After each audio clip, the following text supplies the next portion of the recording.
Welcome back to Broad Spectrum, the NSFW podcast, where we talk about gaming, life experiences, and the things that you asked on Twitter. My name's Cav, I'm Pope. and this video is sponsored by Oxygen. So take a deep breath, because you need it. And intro.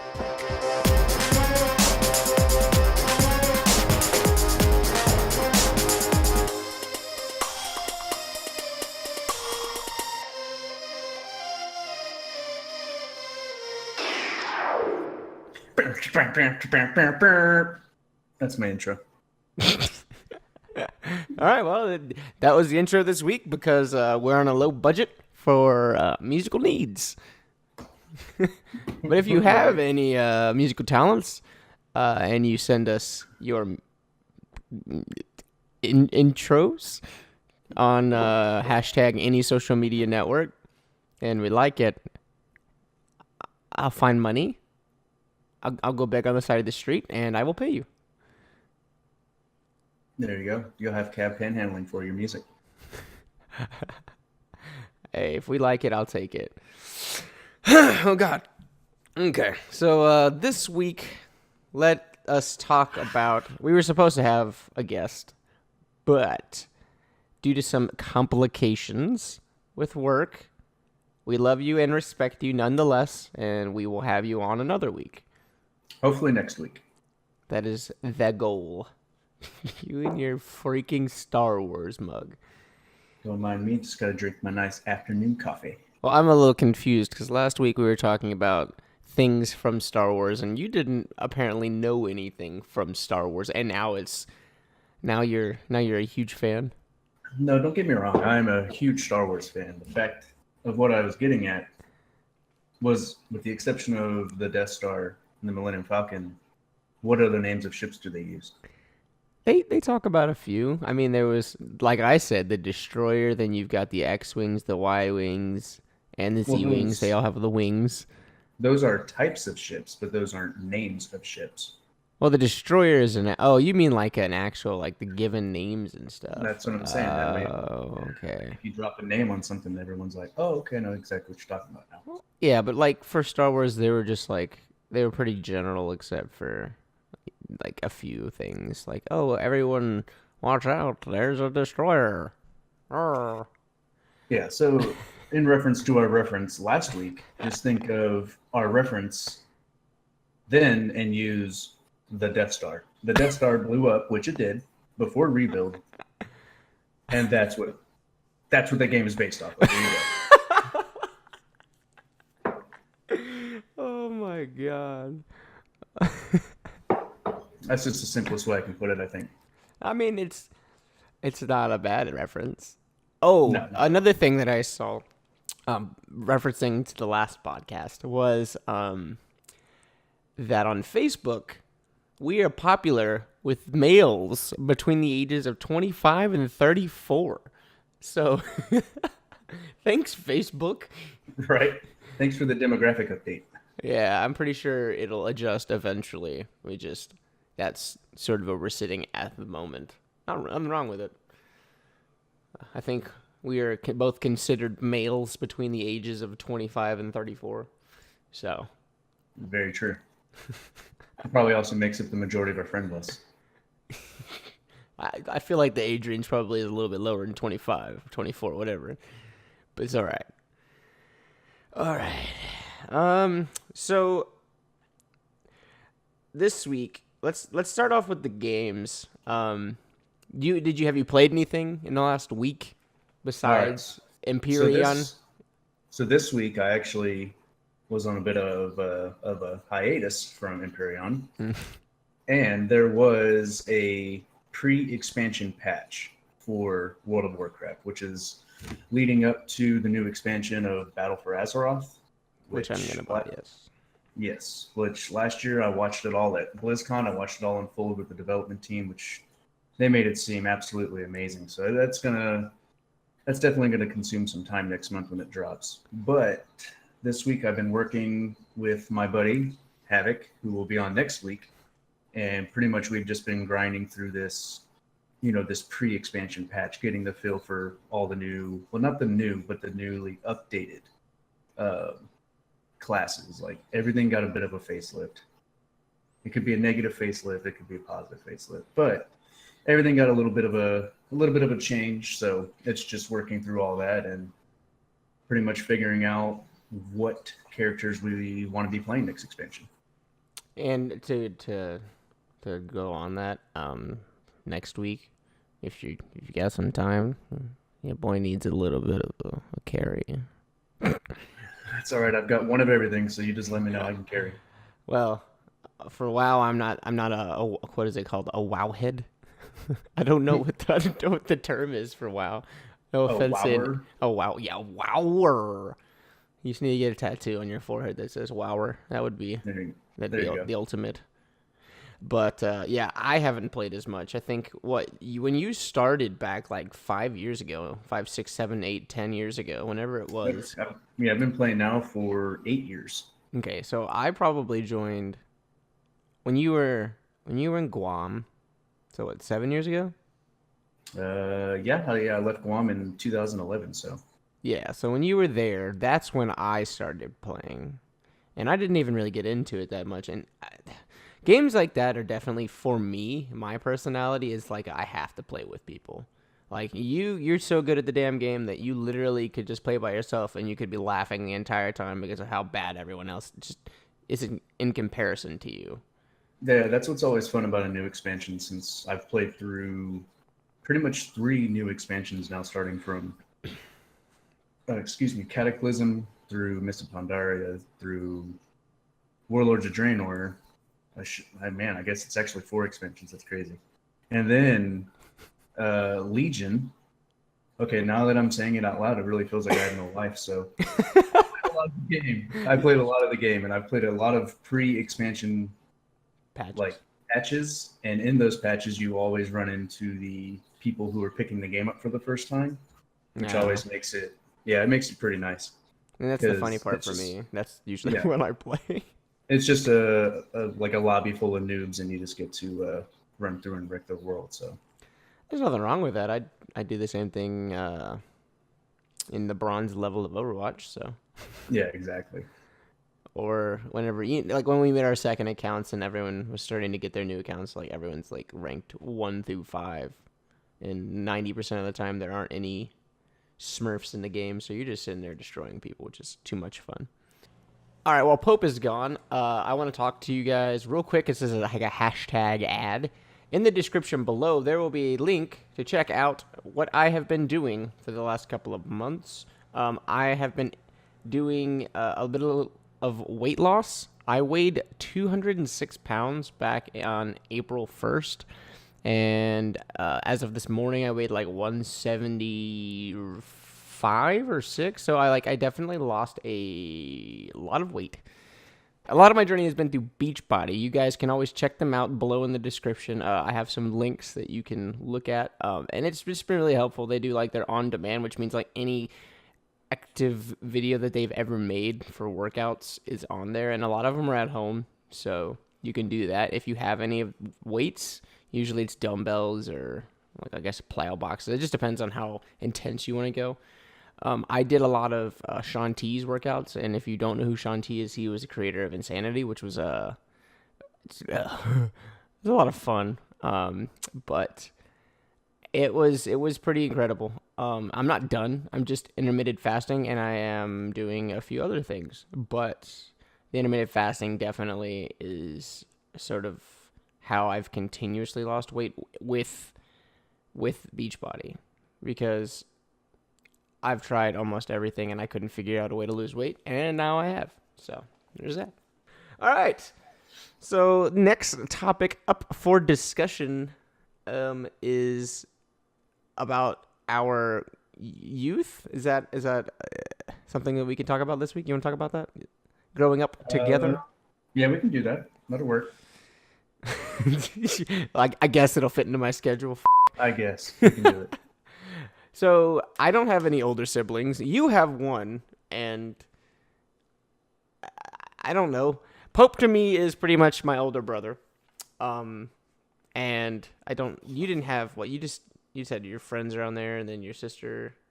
So technically I was just like a little shithead of a little brother.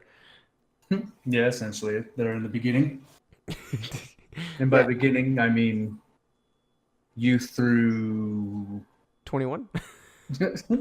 roughly. No, I'm just kidding. But no, it was fun, man. I mean, we would always hang out and game and all that stuff growing up. So, and we always had Blake and all them, to take us out to Canyon Lake, and that was always fun. So, Yeah, and then I think my favorite experience, or like maybe not favorite, most memorable was shoot, I was probably like 15 or 16. No, I was probably younger than that because you were still there. Um, when you had the boxing gloves. And that's what I thought you were going to talk about. and I remember earlier in the day, you were like, "Oh, let's box," and I had a friend over, and we were like, "All right, cool, we'll swing in." And I think I went against your dad first, and I got rung real hard to the point that where I was feeling extremely like out of it, like I couldn't walk. And then I sat down, 10 minutes later, you were fighting your dad, and I remember both of y'all swinging unbelievably hard. I was like, all right then, yeah. Yeah, that was funny, man. Like me and my dad squared up to box it out, and I don't think at first he was taking me very serious because it's like, oh, it's just my son, and I caught him with a couple good lefts, and it kind of dazed him a little, and then he had to get that, he had to reestablish that dad authority, and I think he hit me with a good right cross, and then I was over recuperating with you after that. I just remember, oh, really now? And I was like, oh god. That's what I remember him saying that. That was probably. That was good. And then later on, that was the same weekend. That night, you're like, let's go box. And I was like, all right. I don't know. I think I pissed you off because I was a little shithead back then, so it's understandable. And we went outside, and we boxed for a solid like 3 minutes. Like me, you, and my friend rotated for a little bit, and then I don't know. You hit me one time, and so I was like, all right, I'm done. Like trying, because when I was a kid, fighting for me wasn't always the most beneficial when people were like twice my size. So I think I actually hit you, and you're like, oh, my ear, and then just a straight jab to my nose. Oh yeah. I remember. Yeah, and then I was bleeding out of both nostrils for a solid 20 minutes. And for whatever reason, we were all proud of what had just happened. Like, it turned into, oh my God, to oh, this is pretty cool. Yeah, definitely. But what was funny to begin all of that, now that you're talking about it and it's jogging my memory, was I was like, man, let's box. And you were like, I can't because my nose, it bleeds real easy. And I was like, man, cut all that shit out. I was like, let's just box. And you're like, no, man, my nose. And then, lo and behold, straight jab to the nose, and your face is all bloody for 35 minutes, and your mom's all worried and freaking out. We didn't get, dude. I remember like after a couple of minutes after the shock wore off, and like, I mean, granted, it wasn't gonna stop, but it was like the funniest thing that had happened for like the longest time. It's my nose wouldn't stop bleeding. Okay, so that makes a lot more sense of why I always thought it was so funny, is that I warned you that I was gonna bleed so profusely. Yep.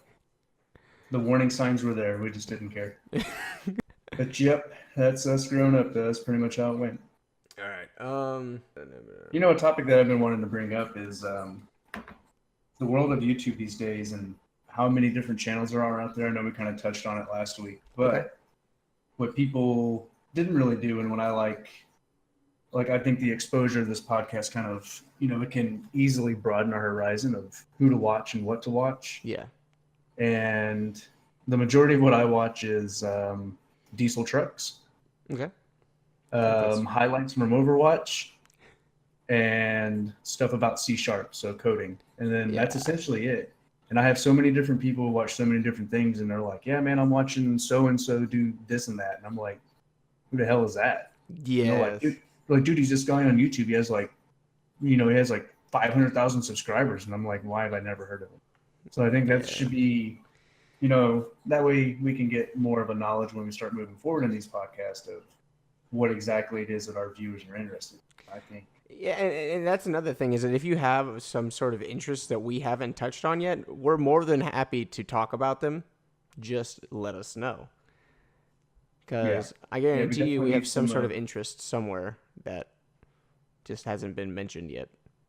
Yeah, exactly. I mean, our shared interest, of course, is you know video games and and more video games. But I also have other interests in life. But And so do I. maybe, yeah, exactly. So maybe our viewers can see this and recommend some channels or whatever that they watch. So Yeah, and I like to watch. I mean, granted, I watch a lot of gaming videos, but I don't even sometimes I don't even watch video for its content. I watch some of the videos just for the people that produce it because I enjoy the way that they work on their transitions. The way I enjoy the way that the video is created because I I don't know. That's just I value the effort put into a video versus the content that is made because sometimes content is complete horror. Like it's horrible to say the least. And yeah, like, but the amount of time effort spent to create a video that might be 7 minutes long, like.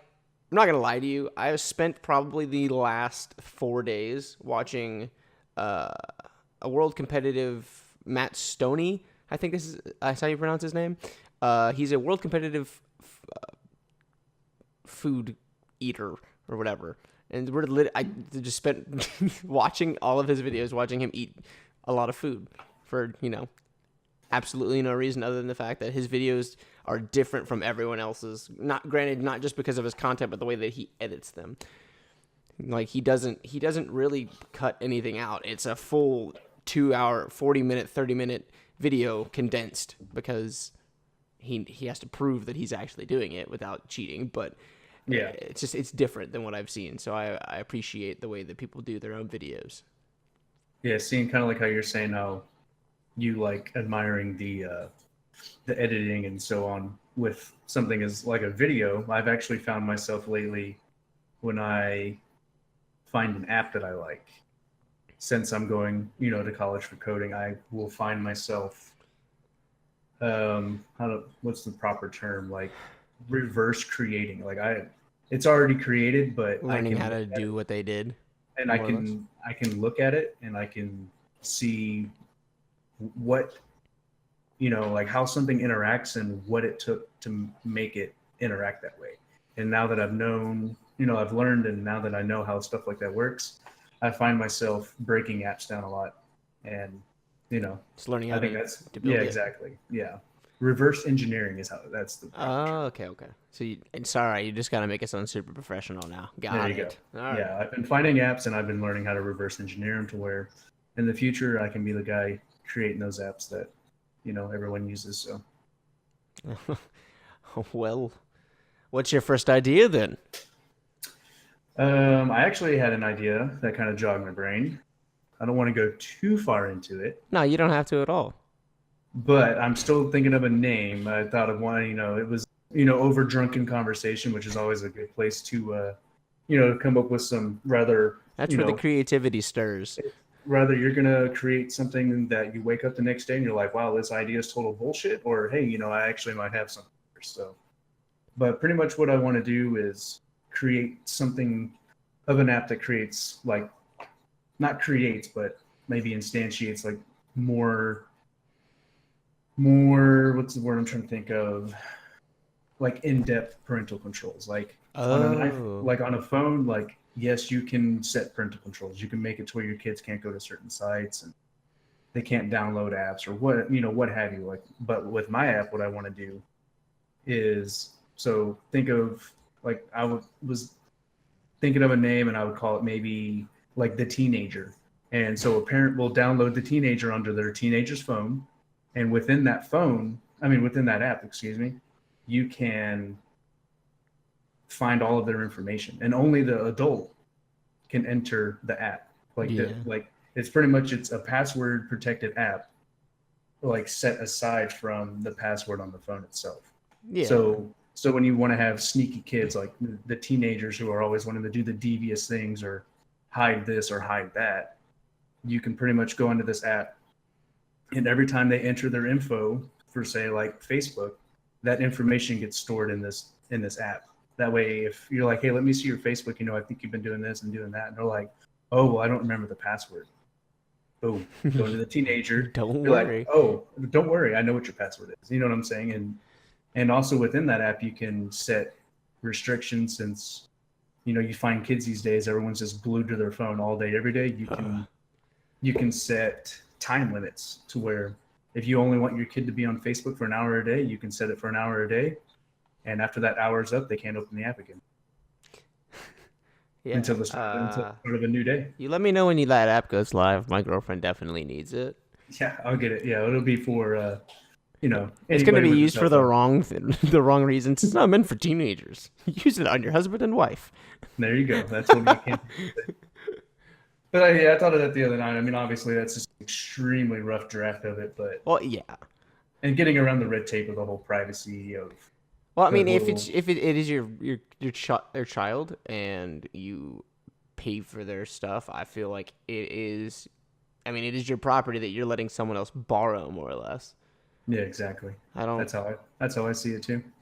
Like, I don't understand how people don't get that. As a kid, I definitely probably argued it a little bit, because I was like, oh, well, it's my phone. I didn't pay for it. There's nothing out of my pocket that went towards that phone until I was like 18. That's what I'm saying. It's my phone that you're paying for, so. Yeah. So that what are you gonna do? Yeah. But I think it'd be pretty revolutionary. I mean, I'm sure there may be something like it, but my idea is to take whatever may be out there and make it better. So. Screw it. Exactly. All right. So this week at Full Sail. That is the transition. This is our last week of this class. So we obviously were in different classes, but it's the last week of the class this month. What does your schedule look like? My schedule today, well, actually today, tomorrow, and Thursday are actually going to be pretty hectic for the sense of everything is due Thursday. Everything? Everything. So you have it like Saturday, Sunday, Friday, Saturday, Sunday off? Yeah, so pretty much, I'll have a little 3-day break between, well, I'm actually in 2 classes right now, so I'll have a 3-day break between these 2 classes and my next one. But this week pretty much is and it's like a reflection video. I'm supposed to reflect on the class, 3 to 5 minutes. It's supposed to be 3 to 5 minutes long, reflect on the class, what I've learned, what I feel like my strengths were coming out of the class, what I feel my weaknesses were. It's called at least they make you go ahead. Oh, they call it a SWOT statement. It's SWOT. Yeah, no, I know what you're talking about. So, we do those too. Yeah, strengths, opportunities, and threats. Yeah, exactly. We have to do those for literally like everything. That's actually what I had to do 2 weeks ago for my paper. I had to make a SWOT analysis, and then I had to write a paragraph on each of the sections. It's great. It's a good time. Yeah, that was my first paper as well. Was pretty much what I want to learn, and then a SWOT analysis. So, and the SWOT's not hard. It's just actually making sure that your strengths and your opportunities don't overlap. That and I feel like a good SWOT statement, SWOT analysis of yourself comes from just honesty. Yeah, and that's a lot of. If you can't be honest with yourself, then who the hell can you be honest with? Just don't lie. Yeah, you can't be like, I'm the greatest guy ever, and I don't have any weaknesses because who has weaknesses and blah blah blah. I have a weird feeling there are kids that will do that, especially in your classes right now, since that's what you were talking about a while back. Is that some kids just breezed through thinking this was going to be easy? Yeah, exactly. And college is not easy, especially what we're in. And my week actually is gonna kill me. I have like 3 videos. I have a video due tomorrow. I have a video due on Sunday. I have 2 papers due on Sunday, and I have something else. I have 4 things due Sunday and 1 thing due tomorrow. So, gotta love it, man. I'm not excited whatsoever. Although there is one thing, and since it's our podcast, I guess I can talk about myself in a positive light. I was not recently, it happened, Sunday afternoon, I got a letter from the National Society of Collegiate Scholars, and I was pretty much nominated to take part and join that society. So that's do it. something I'm pretty proud of, and that's definitely something I'm going to pursue. And you know, Yeah, it's definitely like an honor that you you have to be pretty smart to get. yeah, I mean, it's top 20% maintaining a 3.5 GPA. So I mean, it's definitely no easy task. And to understand what that means is a 3.5 for either of us is a 90 or higher. No, wait. Yeah, because 95, no, 4. 4.0 is 95 to 100. That's right. That's right. 3.5 is 90 to 94. And Yeah. it sounds weird because when you look at it in any traditional school, a 4.0 is considered 90 to, 90 to 100 and then 80 to 89 for 3.0. So it's A, B, C, D. For us, our ABCs are like literally 5-point difference. And I have to hold a 3.0 to graduate. You have to hold a 2.5. And we both, I think, we're trying to shoot for 4.0s. And unfortunately, I'm stuck at a 3.5. So Yeah. I was definitely shooting for that, and then as simple as a class that art history you would think would be, no matter the effort I put in class, I could not pull anything higher than the 90 I got. So I'll just have to sit with that little 3.5 and enjoy it, I guess. probably, have like a 3.9 right now or something? The last time I looked, I believe I'm sitting at about a 3.8. So Oh, I mean, we're only like 7 classes in, so that will definitely continue to go back up.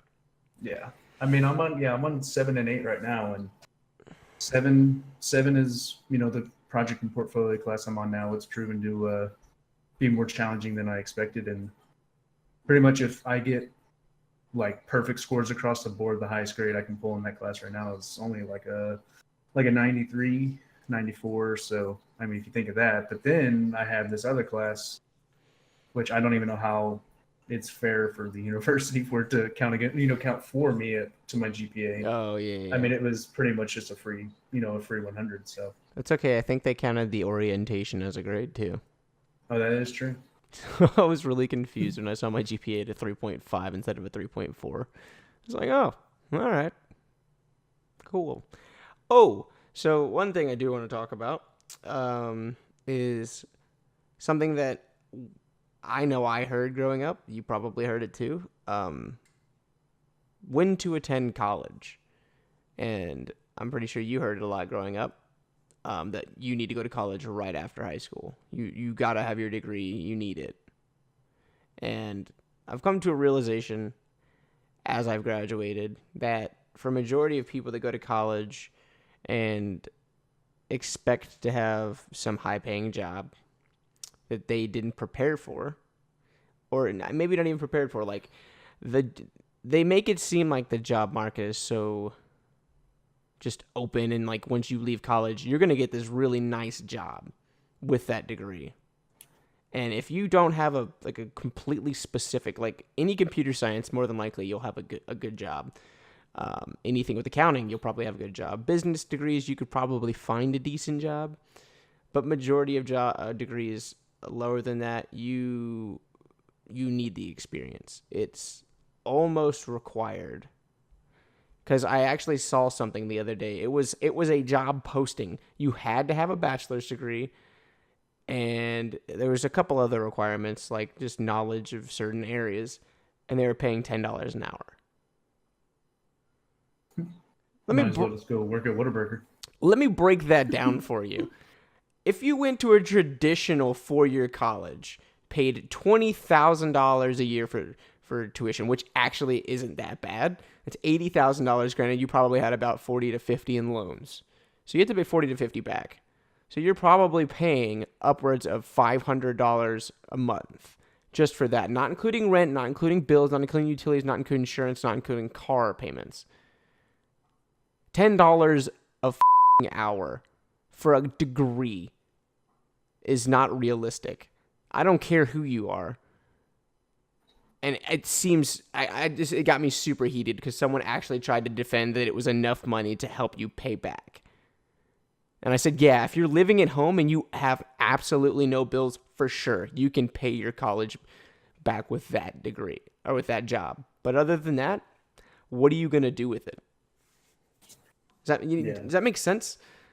it does to me. Seeing like I heard college, like from high school, but Yeah. from my household, from my parents, it wasn't, hey, you need to go to college. It was, hey, you just need to not be a loser and you need to have a direction in life. Rather, you join the military, rather you go to college, rather you go to a trade school. They say you need to do something that will Helps you set set a you up. path.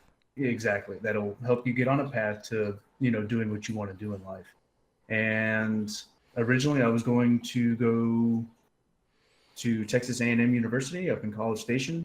I had already set everything up. I was gonna join the Corps. I was gonna try out for the band. I was gonna do my 4 years of school and then do 4 years of the military to pay back that school per se. And Yeah. that was gonna be my plan. But then my senior year, I kind of learned that I was actually very lazy, and with that laziness just doesn't transition well into college, especially Oh, no. these major universities where you're taking 6 classes a semester. Like it's just you're not gonna survive. And I didn't want to have to be a college dropout, or not that there's anything wrong with it, or that I waste my money, because that's pretty much what my parents said. They said, you want to go to college, get scholarships, take loans, figure out a Yeah. way, because we're kids, we're 18 years old. You don't know, Yeah, but the only thing that one. sucked about that, another thing for people that don't have support, those loans hurt. Like some of those loans you have to pay it back. Like the only way you can get out of these loans, you can't file for bankruptcy, which you can do for almost anything else.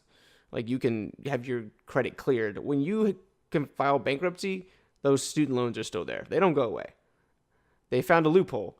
The fun part, the only way to get out of it, besides like you can defer them, meaning you just push them back, would be to join the military or to continue college, which is what I'm doing. So after I graduate grad school, I have 6 months to build up enough money to continue to pay, or I can die. Those are the only two options I have. Well, then, I mean, obviously the choice is clear. So Oh, I guess that I've lived a good enough life. yeah, there you go. But yeah, man, and that's what, and like growing up, and like I did 6 years in the military, and that actually was the most beneficial thing I could have done. So yeah, and I yeah, did and it comes six. with a lot of stuff afterwards. Yeah, I did. Well, just that, and I mean, I did 6 years. I got more certs as a firefighter in the military than some firemen of 20 years will have. Like I outcert them. Like it's a bad feeling, but like I've had lots of conversations with city firemen, and we do a quick little comparison of certs, and they have like 4, I have like 17. So, It's and it's constant not, training. yeah, it's not like a competition. Like, yeah, I'm better. It's just I was extremely prepared for when I got out of the military and I took on the job that I have now. And then another thing with that, and then having my GI Bill for free school, I like the fact that I'm starting school at 27 years old, because now I'm mature enough to know what I want, and I know that I'm not just going to flake on it. Yeah, and that's another thing is like a lot of people that join college, like I knew so many people when I was going through it that could not keep their mind straight on what they wanted to do. Like some people were like, "Oh, I want to do this," like first year, and then second year rolls around and they've already switched majors. And I think like that is part of the issue when you're going to college. Do not go to college if you have absolutely no idea what you want to do. Like, granted, your degree could help you. It really could. But if you don't know what you want to do and you're not any good at the thing that you're getting a degree for, why are you doing it? Yeah, exactly. And I'm don't go to school to get a degree to please a parent, because that could turn out to be to where it just doesn't translate into anything that you want to do in life. So Yeah, or you can just be miserable. It's up to you. yeah, exactly. I mean, I've I've known people who went to college because like, and they wanted to do something else in life, but their parents were like, nope, absolutely not. You're going to go to college because I told you to. And then they go to college and they get a degree, and then they don't even use it. They just do what what it was that they originally wanted to do. So pretty much they were now they're 4 years late to the party. So Yeah, and we got to catch back up, and that's the only upside to that would be if you go to college, you get a degree, and then you start doing what you want. Promotions are easier to access with a degree, but that's it. But people with yeah, 4 years of experience every year usually win. yep, So that's where it's at. yeah, more than likely. I mean, that's what's going to be hard is I've been in the workforce for, well, I mean, in my adult life, close to 9 years now. Well, after over 9 years, because I joined the military in June of 2009. So if you think of That's 9 years of being an adult and paying all my own bills, doing all my own things, and I have 9 years of work experience as being a firefighter. But now I'm about to graduate college, and then I'm going to start a new career program, and I have zero experience. So I can't be like, yeah, well, you should hire me because I have 9 years of previous experience in another job, and it's like, yeah. How does that translate? yeah, it's like, how does that translate? What the hell does that mean to me? As a coder. So that's going to be a challenge that I'm about to face. So that's why we have to have that's why this college is so beneficial because it makes us make portfolios. So you have a digital something to show people that you've been working on, which is Exactly. nice. So it kind of goes down as it's not work experience, but it is because it shows that you have been working and you know what the hell you're doing. Yeah. Well, I think that's everything this week. You have anything else you want to add? No, we'll see y'all next week. All right. Hopefully we'll have our guest on with if he can, if Come- our schedules can line up and we can get everything going. So, but we hope to get him on next week and maybe the week after we can get another guest. Perfect. And they're all Pope's guests. Don't worry, I don't have any friends. It's not me. I just have past military buddies who all live, they all have their own lives doing their own thing. So I don't know. It's good insight to see how, I know how I did my life when I got out of the military. It's nice to see how other people did theirs, when they got out. So That is fair. All right. Well, make sure you follow us on all social media. Our Twitters, our YouTubes, Twitch counts, my Snapchat. I don't know if Pope cares to put his on there. Maybe MySpace. You've got to follow us on MySpace. All right. Our songs are really popping right now. Yeah. I'm pretty sure I still have the same background from 2008. Yeah, he's been working on a new code for his MySpace page. So you guys got to check it out. All right. Yeah, exactly. All right. Other than that, that is Broad Spectrum. Thanks for listening. Goodbye. Yeah, thanks for listening, everybody.